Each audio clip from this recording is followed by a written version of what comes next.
Bonjour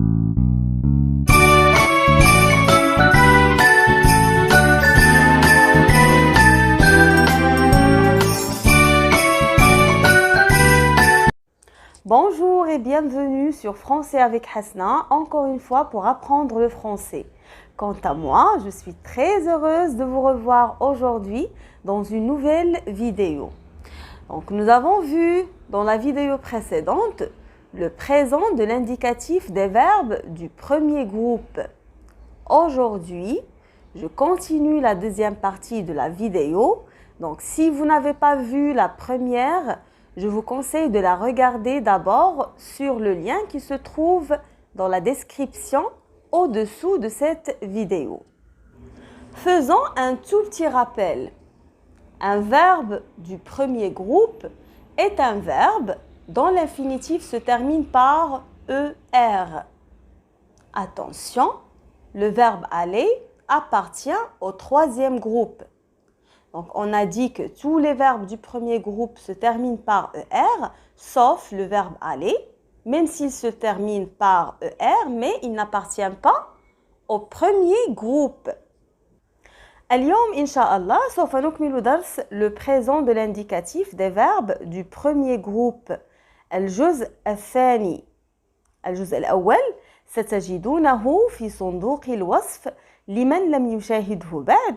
ولا تنسوا الضغط على زر الاشتراك وتفعيل الجرس ليصلكم كل ما هو جديد. Alors, la plupart des verbes du premier groupe se conjuguent de la même manière, mais il y a des cas particuliers auxquels vous devez faire attention. C'est vrai qu'il y a quelques verbes irréguliers, mais ils ne sont pas très difficiles. Commençons par la première catégorie. Les verbes qui se terminent par CER et GER, comme par exemple le verbe commencer, avancer, manger, plonger, etc. Prenons l'exemple du verbe commencer. Donc, il s'agit bien d'un verbe du premier groupe parce qu'il se termine par ER. Premièrement, je note en rouge la terminaison de l'infinitif ER. Deuxièmement, je marque en bleu la base ou bien le radical. Ensuite, j'écris les pronoms personnels sujets. Je place le radical et je rajoute les terminaisons régulières des verbes du premier groupe. Donc, les terminaisons sont E, ES, E, ONS, EZ et ENT. Donc, regardez bien les enfants. Qu'est-ce que vous remarquez? Très bien. Le verbe commencer change à la première personne du pluriel nous. Donc, juste nous. Est-ce que vous pouvez me dire pourquoi? Excellent. Pour ne pas prononcer comme en quand. Donc, le C, quand il est placé devant un O, il se prononce co. Donc, on a rajouté la cédille pour respecter la prononciation, pour ne pas dire nous comment quand. La cédille ici, c'est comme une petite clé pour ouvrir le C, pour respecter la prononciation. Passons ensuite au verbe qui se termine par GER, comme par exemple le verbe manger. Donc, je vais faire la même chose. Premièrement, je note en rouge la terminaison de l'infinitif ER. Deuxièmement, je marque en bleu la base ou bien le radical. Puis, je rajoute les terminaisons du présent. Encore une fois, qu'est-ce que vous remarquez? Très bien. Donc, le verbe manger change aussi à la première personne du pluriel nous. Pourquoi? Eh bien, pour ne pas prononcer mangan. Donc, le G, quand il est placé devant le O, il est prononcé go. Donc, qu'est-ce qu'on fait dans ce cas? S'il vous plaît, écoutez bien ce qui suit. Donc, une E s'intercale entre le G et la voyelle O. Donc, afin de conserver la prononciation. إذا كما تلاحظون الفعل manger هو فعل من المجموعة الأولى ينتهي ب ER. نلاحظ أنه تغير à la première personne du pluriel nous. لماذا؟ Donc, لأن G plus O ça donne go. Donc, لا نستطيع قول mangan. D'accord? إذا ماذا نفعل لاحترام النطق؟ نقوم بإضافة E. Donc, toujours, on fait ces modifications pour respecter la prononciation. Ensuite, nous allons voir la deuxième catégorie.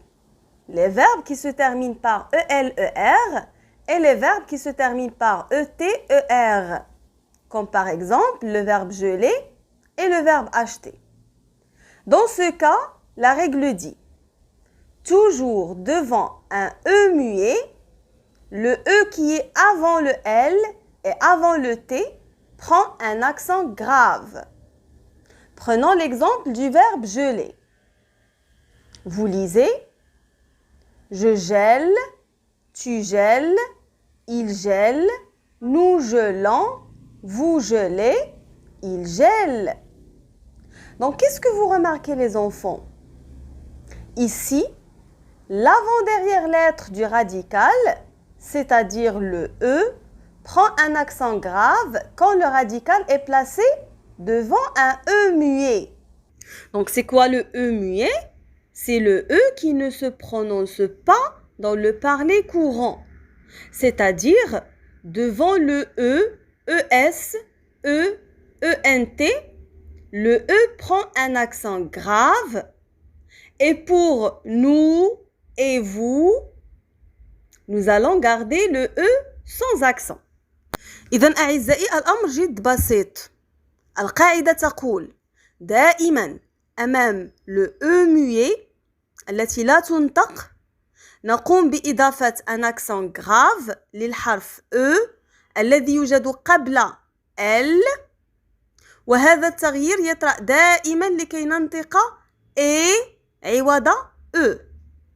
Donc بالنسبة لي nous et vous لا يطرأ أي تغيير لأنه في النطق نقول nous gelons, vous gelez, je. في حين نقول مع باقي الضمائر et je gèle, j'ai, tu gèles, etc. On va faire la même chose pour les verbes en ETER. Donc, prenons le verbe acheter. Il se termine par ET. Donc, on va faire la même chose. Donc, j'écris tout d'abord les pronoms personnels.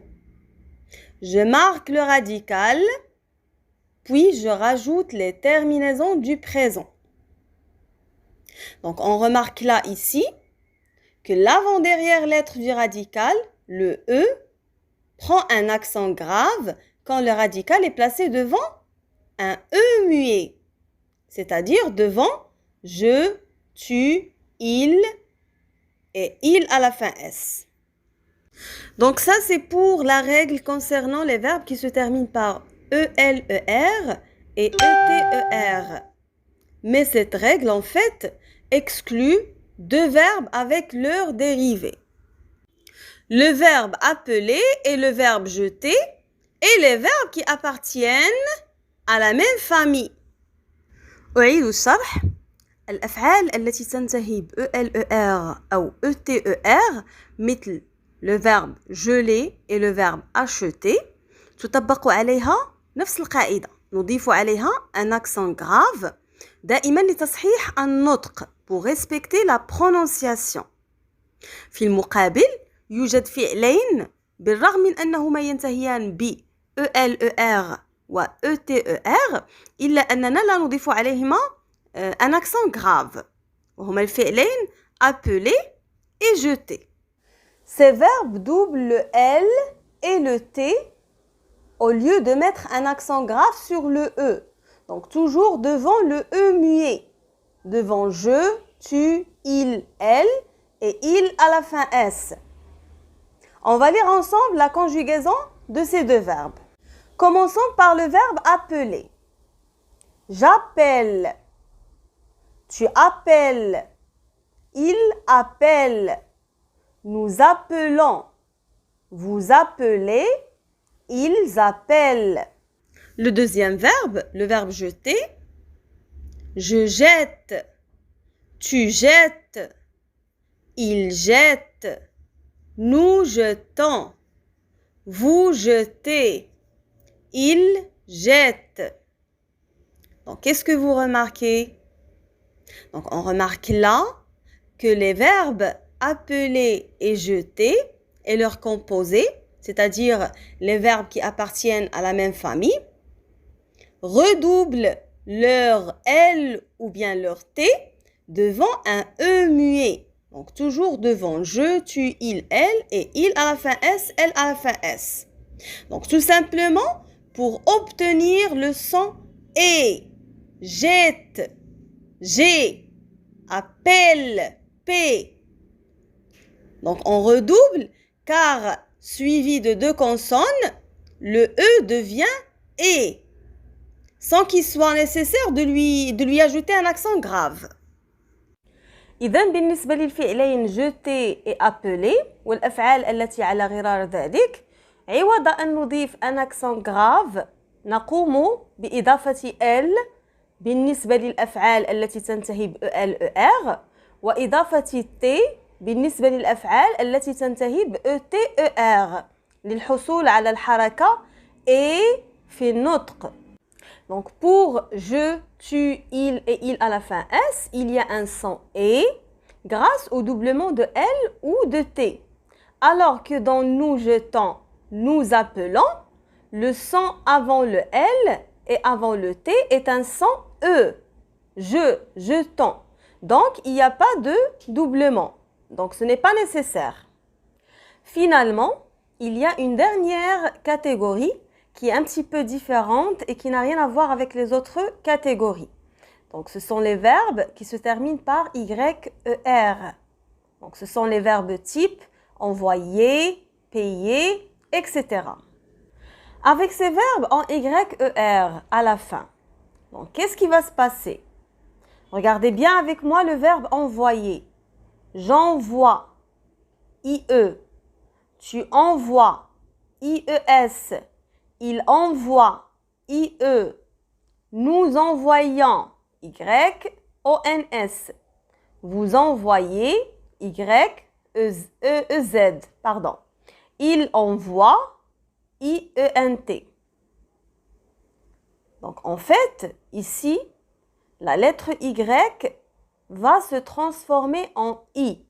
Donc toujours avec les mêmes pronoms personnels, je, tu, il, elle.